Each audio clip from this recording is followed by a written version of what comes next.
समुद्र मंथन हिंदू धर्म की पौराणिक कथाओं में से एक प्रमुख कथा है, जो देवताओं और असुरों के बीच अमृत प्राप्त करने के लिए किए गए महासागर में मंथन को दर्शाती है। यह कथा विष्णु पुराण, महाभारत और भागवत पुराण में पाई जाती है और भारतीय संस्कृति में इसका गहरा प्रभाव और महत्व है। इस कथा के माध्यम से कई धार्मिक और नैतिक शिक्षाएं मिलती है।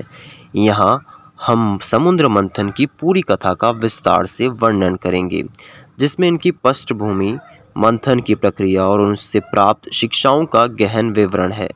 समुद्र मंथन की पृष्ठभूमि। समुद्र मंथन की कथा की शुरुआत तब होती है जब देवता और असुर अमृत के लिए एकजुट होते हैं। कथा के अनुसार एक बार महर्षि दुर्वासा ने इंद्र को शाप दिया, जिससे देवता ने उनकी शक्तियां खो दी।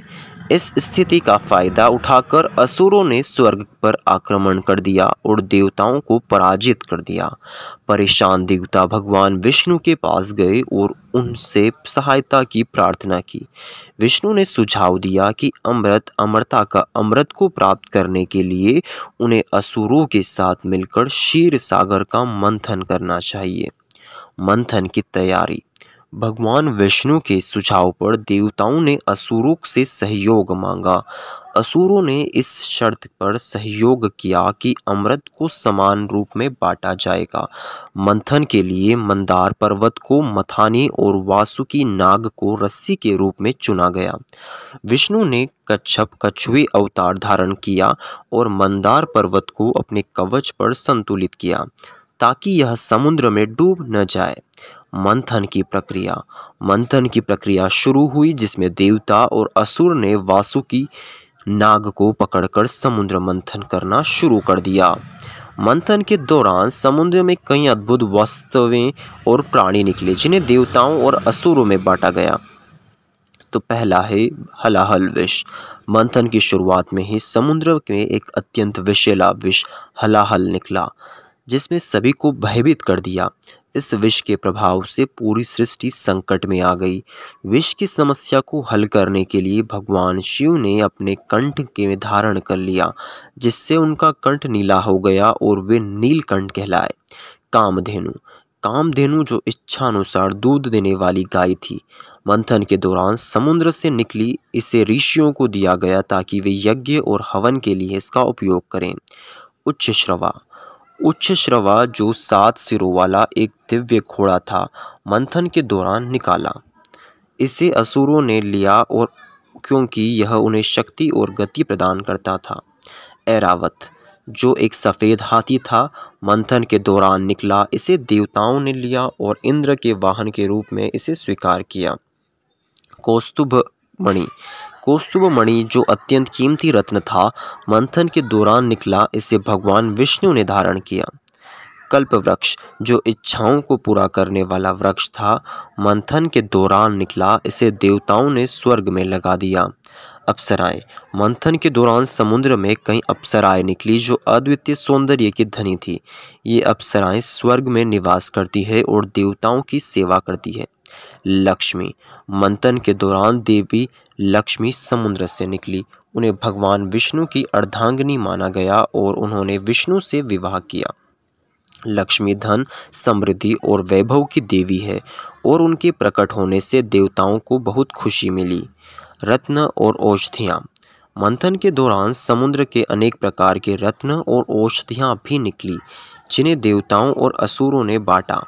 ये रत्न और औषधियाँ सृष्टि की समृद्धि और स्वास्थ्य के लिए महत्वपूर्ण माने गए। अमृत का प्रकट होना। समुद्र मंथन की प्रक्रिया के अंत में वैदक के देवता अमृत कलश के साथ प्रकट हुए। अमृत को पाकर देवता और असुर दोनों ही प्रसन्न हुए, लेकिन असुरों ने अमृत पर कब्जा करने की योजना बना ली। मोहिनी अवतार। अमृत के बंटवारे को लेकर उत्पन्न हुए विवाद को सुलझाने के लिए भगवान विष्णु ने मोहिनी अवतार धारण किया। मोहिनी ने अपने मोहक छवि से असुरों को भ्रमित कर दिया और अमृत को देवताओं में बांट दिया। असुरों को जब इस बात का पता चला, तब वह देवता अमृत पीकर अमर हो चुके थे। राहु और केतु। अमृत पीते समय राहु नामक एक असुर ने देवताओं का वेश धारण कर अमृत पीने का प्रयास किया। लेकिन सूर्य और चंद्र ने इसे पहचान लिया और विष्णु ने अपने सुदर्शन चक्र से राहु का सिर काट दिया।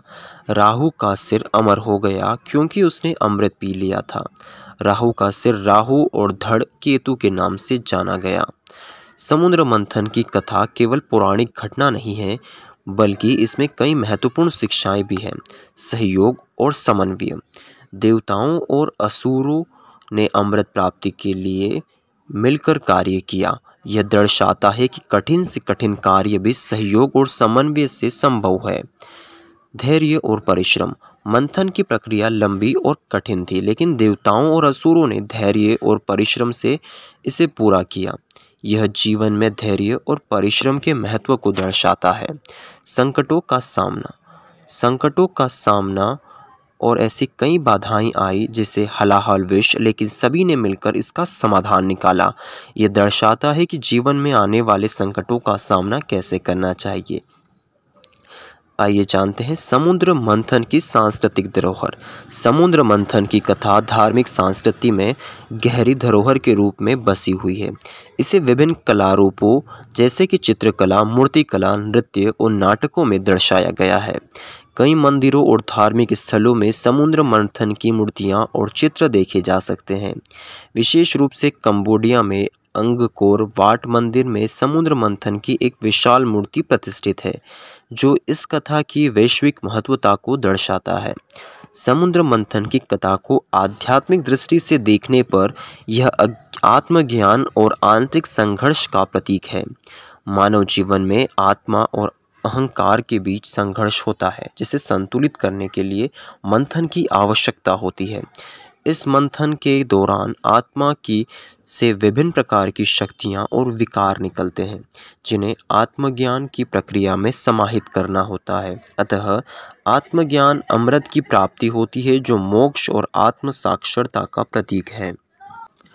अमृत अमरता का प्रतीक है, जो केवल सही मार्ग और प्रयास से प्राप्त होता है। यह दर्शाता है कि सच्ची सफलता और अमरता केवल सत्य, धर्म और सही मार्ग पर चलने से ही मिलती है। भगवान शिव ने हलाहल विष को अपने कंठ में धारण किया, जिससे उनकी विनम्रता और समर्पण का उदाहरण मिलता है। यह दर्शाता है कि महानता विनम्रता और समर्पण में निहित है। समुद्र मंथन की कला न केवल एक पौराणिक घटना है, बल्कि यह जीवन के गहरे सत्य और मूल्य को उजागर करती है। यह हमें सिखाती है कि जीवन में सहयोग, धैर्य, परिश्रम और संकल्प के माध्यम से ही हम सच्ची सफलता और आत्मज्ञान प्राप्त कर सकते हैं। इस कथा का धार्मिक, सांस्कृतिक और आध्यात्मिक महत्व अनमोल है, जो धार्मिक और भारतीय दर्शन और संस्कृति की गहराई को बहुत ही बहुतायत रूप से प्रकट करता है।